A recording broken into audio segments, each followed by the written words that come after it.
Good evening, everybody, and thank you very much, FCDI. It's definitely a privilege to be on this platform and share our work.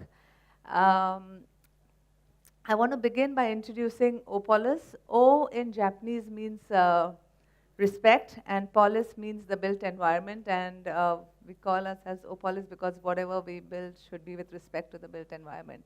And that's my team. We are a group of 15 very enthusiastic young architects, and it's all teamwork in the studio. We do a range of projects, right from 400 square feet interiors to 4 lakh square feet museums. And let me share a bit of that work with you today. So when we think about architecture, images come into our mind. Many of these are connected with our training and work as an architect. They contain professional knowledge about architecture that we have gathered over years. Some of the other images have to do with our childhood memories or our travels, or sometimes even a combination and beautiful layering of all of the above. Architecture is surely the sum of all our past experiences. If we look at our projects in the last 16 years, I think each project really has a story to tell. And if you look deeper, it's really sometimes it's about the site, and the narrative comes about from the site. Sometimes it's about a client who really wants to be the architect and is really demanding, and the whole narrative is built around the client. Sometimes it's about the competitions that we participated in our studio. A lot of our work is through competitions, and they have a completely different pace that we work with. And what I like the most are the projects which are really for the heart, that I call the narrative of the architect, which we enjoy doing in the studio. So I'm going to go through the presentation along these lines. The presence of certain buildings on a certain site has something secret about it. They seem simply to be there. We do not pay any special attention to them, and yet it is impossible to imagine that place where they stand without them. They appear anchored in the ground. They make the impression of being a self-evident part of the surroundings, and they seem to be saying, I am as you see me, and I belong here. The most important part of most of our projects begin with the siting of the building on the site, and some projects are just made to emerge from the site. But the process to achieve this is quite exhaustive. Even though it just feels that it just fits there, it's done through a lot of sketches and drawings and models. Unfortunately, the robots don't do the models for us, but they're, like Robert spoke yesterday, but they're done by hand in the office still. We do not claim to know what space really is. The longer we think about it, the more mysterious it becomes. About one thing, however, we are sure: when we as architects are concerned with space, we are concerned with but a tiny part of the infinity that surrounds the earth. And yet each and every building marks a unique place in this infinity. Buildings that have a strong impact always convey an intense feeling of their spatial quality. They embrace the mysterious void called space in a very special way and make it vibrate. We believe that buildings can only be accepted by their surroundings if they have the ability to appeal to our emotions and minds in various ways. At the moment of its creation, architecture is bound to the present in a very special way. It reflects the spirit of its inventor and gives its own answers to the questions of our time through its functional form and appearance, its relationship with other works of architecture, and the place where it stands. We appeal for a kind of architecture of common sense based on fundamentals that we still know, understand, and feel. We carefully observe the concrete appearance of the world, and in our buildings, we try to enhance what seems to be valuable, to correct what is disturbing, and to create anew what we feel is missing. And just an observation, I don't know why we as architects really love taking photographs of all our buildings without people in it, when actually, as Robert said, it's really the people whom we are designing for. And when you observe kids, kids with their inquisitiveness occupy space in the most creative way than what we have ever imagined how our buildings are going to be used. And through this emerges a complete new notion of space making. It's like some painters transform the sun into a yellow spot, while others transform a yellow spot into the sun.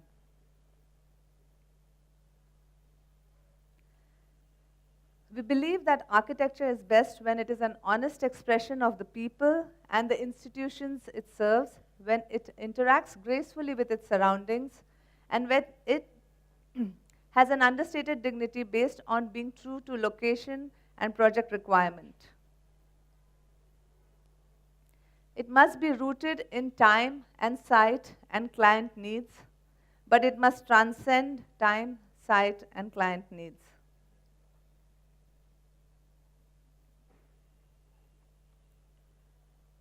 Sometimes the client really comes with demands which you have to kind of cater to, and this is for a client from Mumbai, but has his roots in Rajasthan, and came to us with saying that I want a home which has the essence of Rajasthan in it.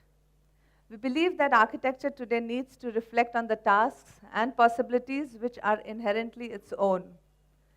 Architecture is not a vehicle or a symbol for things that do not belong to its essence.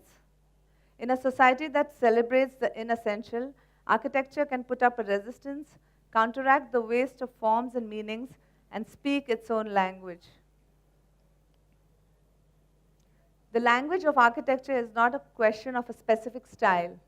Every building is built for a specific use, in a specific place, and for a specific society.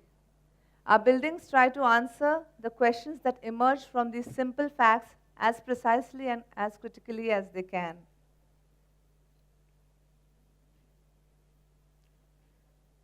The strength of a good design lies in ourselves and in our ability to perceive the world with both emotion and reason. A good architectural design is sensuous. A good architectural design is intelligent. The next is a project for a client who came to us with a very small, tight plot in Pune, the Symbiosis Institute, and wanted to make a campus for English language as well as a hostel block for about 300 girls. And what we thought was, how do you utilize the site? I mean, it's not only about understanding the site is not enough. The art of design requires the ability to interpret the meaning of the brief by linking it to the underlying opportunities that the site has to offer. Making a liability into the asset could be a key.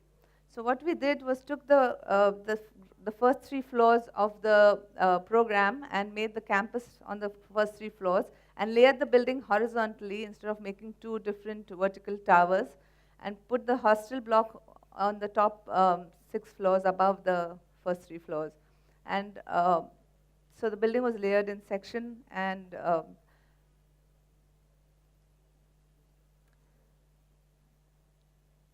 thanks to the changing light, the immobility of the building suddenly comes to life. It creates the emotion and sees the different hues throughout the day. The play of fenestrations for each classroom was worked out, and that becomes the outer skin of the building. One of the most common problems in teaching and practicing architecture today is the general difficulty encountered in deciding on our formal preferences, and we often find ourselves hard-pressed to say why our design has come to assume this particular form rather than another. But when it has gone through the process of decoding a brief and being true to the function, as we just saw, it can be understood why. Next is about competitions. We do a lot of competitions in the studio, and we have won some, we have lost some. The excitement of working with deadlines and timelines and the juries, and the whole energy in the studio is completely different when we are working on a competition. Well, winning and then not getting in built is also another experience, but we've been fortunate to win one and completed the Bihar Museum, which we did with Mr. Maki, and that got completed just last year. What started as a undergrad thesis at CEPT in 1996, where I was interested in looking at Japanese architecture, and that was my first encounter with Japan, and met Mr. Maki for the first time to interview him for my thesis, kind of led me to go and work for him in his office after my master's. And then later, after we came back, and in 2012, when this competition was announced, we asked if we could collaborate with them. And we worked as a team together for the competition of the Bihar Museum, and we won that competition. And it's really always amazes me how you really look back and connect the dots, as Steve Jobs says. It's really not, you cannot really imagine and foresee what you are getting into, but when you look back very beautifully, the dots connect. These are a few images of the Bihar Museum. It's completed, and I wish all of you kind of make a trip to Patna to see it. It sits on a plot of 13.5 acres, and it's about 2.5 lakh square feet of built project. The idea was to create a campus feel rather than a very high-rise, iconic structure, mainly because in the competition they had told us about the 4-year timeline that it needed to be completed in. And that's how it sits on Bailey Road in Patna. Some more images of the entrance. Okay, I'm rushing through because he's already given me a 5-minute. I just started.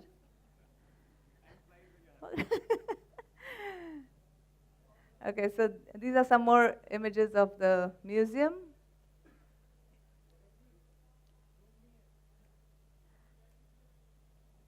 Actually, what really has been fascinating is the construction. It was like a war zone for the last 4 years. I mean, the whole museum site was a fantastic kind of 10 buildings coming up together. And these are the moments you really never can get them back. These are the moments only photographs have captured, and these are most exciting moments that we have. But when the building is completed and you look back and the exhibition designer comes and occupies this exact same, this space, which is like really, really exciting, kind of comes and gets occupied in a very different way by the exhibition designer. And it completely changes how you imagined and what happens. Some more images of the museum. The time frame of this museum was 4 years, and it was absolutely a fascinating journey that we started and completed it in 4 years. The architectural bit is complete. Exhibition design is still going on for a few galleries. And just to compare scales in our studio, there was a weekend home we started about the same time in Panchete, and it took exactly 4 years to complete that weekend home too. So it's just these scales in the office that's nice. And then these are the projects for literally for the soul of the architect. I mean, building in beautiful sites, building something out of nothing, the whole process that one goes through in the studio, and then the process of construction, which is kind of most challenging, frustrating, demanding phase of a project. But finally, when it's built, it all seems very worth it. As architects, we really like to believe that we are the ones who create and translate people's dreams into reality, and we are fortunate to be in that profession. What is most important to us at Opolis is the act of subtraction. For us, creativity is subtraction rather than addition, removing the unnecessary, and at every stage really asking yourself, is this necessary? I mean, I think even in life, we keep asking ourselves whenever you are in a conflict, is this necessary? Often the most beautiful and complex solutions are the simplest. The mental satisfaction of simplicity is probably linked to the physiological and peripheral preferences rooted within us. In an architectural scheme, both in plan and section, this simplicity will not come to us from the beef. It is the product of patient research and persistent process that leads you to it.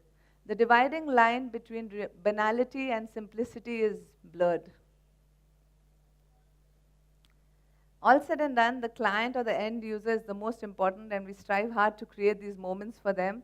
I do not have pictures with people, and that's why I've done this, but I'm going to go back, as Robert said, go back and look at how it's getting used and get pictures with people in it. Architecture is not about just the expression of the architect's own interests and ideas. It must give satisfaction to the investors, users, visitors, and society at large. Every aspect of design is questioned and revisited to evaluate its need.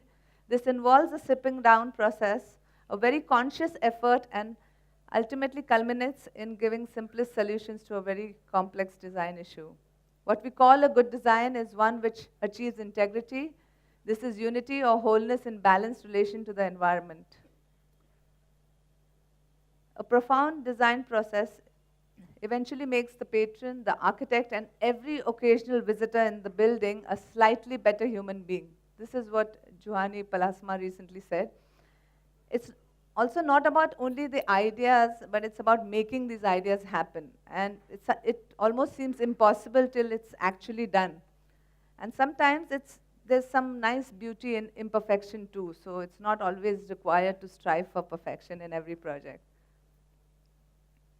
The design process is based on a constant interplay of feeling and reason. The feelings, preferences, longings, and desires that emerge and demand to be given a form must be controlled by critical powers of reasoning, but it is our feeling that tell us whether these abstract considerations really ring true. Architecture is always concrete matter. It is not abstract, but concrete. A plan, a project drawn on paper is not architecture, but merely more or less inadequate representation of architecture, comparable to sheet music. Music needs to be performed, and architecture needs to be executed. Thinking in images when designing is always directed towards the whole. By its very nature, the image is always the whole of the imagined reality. Wall and the floor, ceiling and materials, the moods of light and color of a room, for example. And also, we see all these details of the transition from the floor to the wall and from the wall to the window as if we are watching a film. All design work starts from the premise of this physical from this physical objective sensuousness of architecture, of its materials. To experience architecture in a concrete way means to touch, see, hear, and smell it. These add life to a building. Every building has a life, it has an energy, it has an aura, it has a soul that we strive to achieve. And I believe you can achieve this only when you, as an architect, are a happy soul. And this is something I just love doing every year, going up to the Himalayas or going down scuba diving. And I truly believe that routine stunts your creativity, and doing these kind of things really helps my creativity. I would like to end with a quote from Mr. Maki that he wrote to Rahul and me. And he said, "Be slow and steady. Life is long." And we as architects really have this fortunate advantage of being called young even at the age of 40. Thank you.